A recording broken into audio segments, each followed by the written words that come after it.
আর এখন আজকে যাচ্ছি, বাট ভদ্রলোকেরা এখানে দাঁড় করাইয়া যাত্রী তোলে, এই জিনিসটা খুবই খারাপ লাগে আমাকে।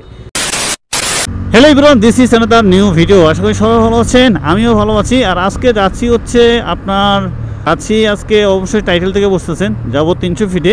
অনেক দিন ধরে 300 ফিট পূর্বাচল হেলিপ্যাডে যাওয়া হয় নাই। আসলে সময় ক্ষেত্রে হয় না, কারণটা হচ্ছে আবার অফিস আছে, তো এই বিষয়গুলো আর কি সব মিলেমিশে আর কি কোথাও যাওয়া হয় না। বেসিক্যালি হচ্ছে 300 ফিটে বেশি।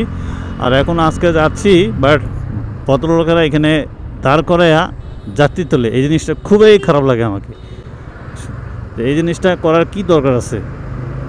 যাত্রী তোলার জন্য একটু সাইড করে পেছনে একটা আপনার ছাউনি আছে, সেখানে বাস দাঁড়ানোর প্রয়োজন ছিল, কিন্তু সেখানে না দাঁড়ায় হচ্ছে সে সামনে দাঁড়াচ্ছে। এখানে এই বিষয়টা দেখছেন? আর N160 গর্জিয়াস সাউন্ডটা কেমন লাগতেছে একটু জানাবেন। আমি জানি না আপনাদেরকে কেমন সাউন্ডটা লাগতেছে, স্মুথ না হচ্ছে একটু নয়েজ লাগতেছে, না ভালো লাগতেছে আমার কাছে মনে হয়। কিন্তু আপনারা কতটুকু শুনতে পাচ্ছেন একটু জানাবেন। আমি কোন পূর্বাচল এই পাশে যাবে, আর বসুন্ধরাও এই পাশে, আর রামপুরাও এই পাশে। আর যদি মহাখালী যায় সেটা ক্ষেত্রে একটু রাস্তা ভিন্ন আছে, সোজা যেতে হবে।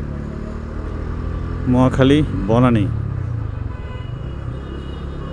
এখানে আবার ভিক্টর আমার চাপ দিবে নাকি মনে হয়।